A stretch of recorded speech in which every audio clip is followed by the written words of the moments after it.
Ibu bapa, saudara-saudari, umat beriman yang terkasih dalam Kristus Sang Penebus. Dari Rumah Studi Wisma Sang Penebus Yogyakarta, kami sajikan untuk Anda Renungan Minggu Paskah yang ketiga. Marilah kita membuka hati untuk mendengarkan sabda Tuhan. Dalam nama Bapa dan Putera dan Roh Kudus. Amin. Semoga Tuhan beserta kita sekarang dan selama-lamanya. Inilah Injil suci menurut Lukas. Dimuliakanlah Tuhan. Pada hari Sabat sesudah Yesus dimakamkan, dua orang dari murid-murid Yesus pergi ke sebuah kampung bernama Emmaus, yang terletak kira-kira 7 mil jauhnya dari Yerusalem, dan mereka bercakap-cakap tentang segala sesuatu yang telah terjadi. Ketika mereka sedang bercakap-cakap dan bertukar pikiran, datanglah Yesus sendiri mendekati mereka, lalu berjalan bersama-sama dengan mereka. Tetapi ada sesuatu yang menghalangi mata mereka, sehingga mereka tidak dapat mengenal Dia. Yesus berkata kepada mereka, "Apakah yang kamu percakapkan sementara kamu berjalan?" Maka berhentilah mereka dengan muka muram. Seorang dari mereka, namanya Kleopas, menjawabnya, "Adakah engkau satu-satunya orang asing di Yerusalem yang tidak tahu apa yang terjadi di situ pada hari-hari belakangan ini?" Katanya kepada mereka, "Apakah itu?" Jawab mereka, "Apa yang terjadi dengan Yesus orang Nazaret? Dia adalah seorang nabi yang berkuasa dalam pekerjaan dan perkataan di hadapan Allah dan di depan seluruh bangsa kami. Tetapi imam-imam kepala dan pemimpin-pemimpin kami telah menyerahkan dia untuk dihukum mati, dan mereka telah menyalibkannya. Padahal kami dulu mengharapkan bahwa dialah yang datang untuk membebaskan bangsa Israel. Tapi sementara itu telah lewat 3 hari sejak semuanya itu terjadi, dan beberapa perempuan dari kalangan kami telah mengejutkan kami. Pagi-pagi buta mereka telah pergi ke kubur dan tidak menemukan mayatnya. Lalu mereka datang dengan berita bahwa telah kelihatan kepada mereka malaikat-malaikat yang mengatakan bahwa Yesus hidup. Dan beberapa teman kami telah pergi ke kubur itu dan mendapati bahwa memang benar yang dikatakan perempuan-perempuan itu, tetapi Yesus sendiri tidak mereka lihat." Lalu ia berkata kepada mereka, "Hai kamu orang bodoh, betapa lambannya hatimu, sehingga kamu tidak percaya segala sesuatu yang telah dikatakan para nabi. Bukankah Mesias harus menderita semuanya itu untuk masuk ke dalam kemuliaannya?" Lalu ia menjelaskan kepada mereka apa yang tertulis tentang dia dalam seluruh kitab suci, mulai dari kitab-kitab Musa dan segala kitab nabi-nabi. Sementara itu mereka mendekati kampung yang mereka tuju. Ia berbuat seolah-olah hendak meneruskan perjalanannya, tetapi mereka mendesaknya dengan sangat. "Tinggallah bersama-sama dengan kami, sebab hari telah menjelang malam dan matahari hampir terbenam." Lalu masuklah ia untuk tinggal bersama-sama dengan mereka. Waktu duduk makan dengan mereka, ia mengambil roti, mengucap berkat, lalu memecah-mecahkan roti itu dan memberikannya kepada mereka. Ketika itu terbukalah mata mereka, dan mereka pun mengenal Dia. Tetapi Yesus lenyap dari tengah-tengah mereka. Kata mereka seorang kepada yang lain, "Bukankah hati kita berkobar-kobar ketika Ia berbicara dengan kita di tengah jalan?"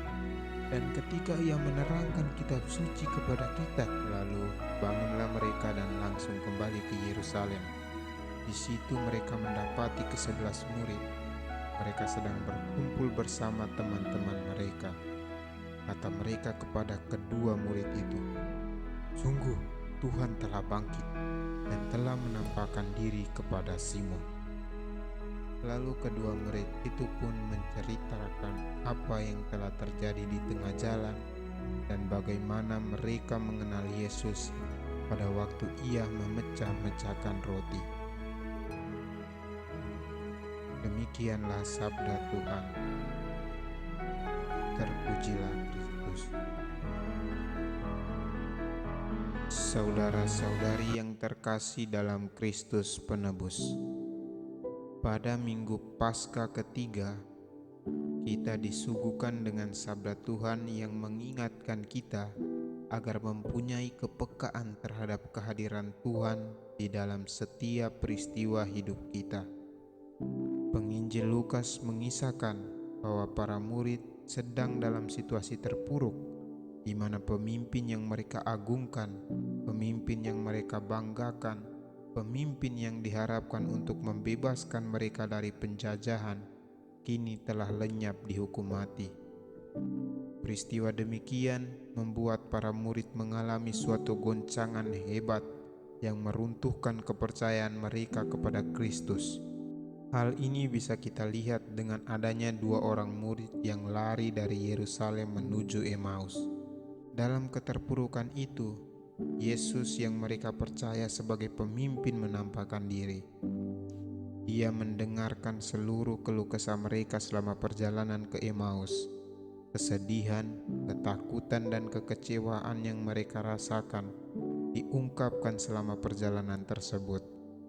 Keluh kesah tersebut didengar oleh Yesus, bahkan Dia dengan sabar menemani perjalanan mereka.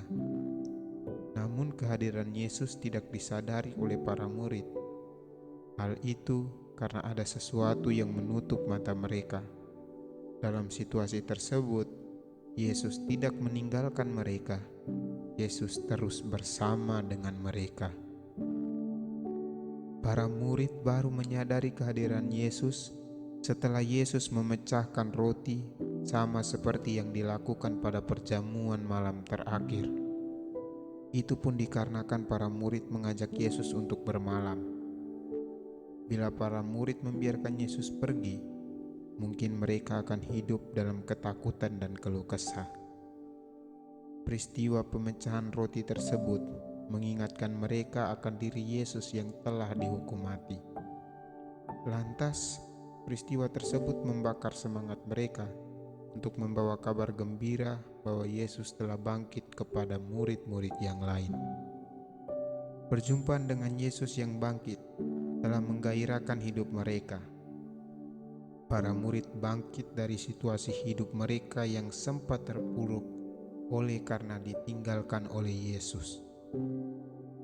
Saudara-saudari yang terkasih, apa yang bisa kita petik dan pelajari dari bacaan pada minggu ini?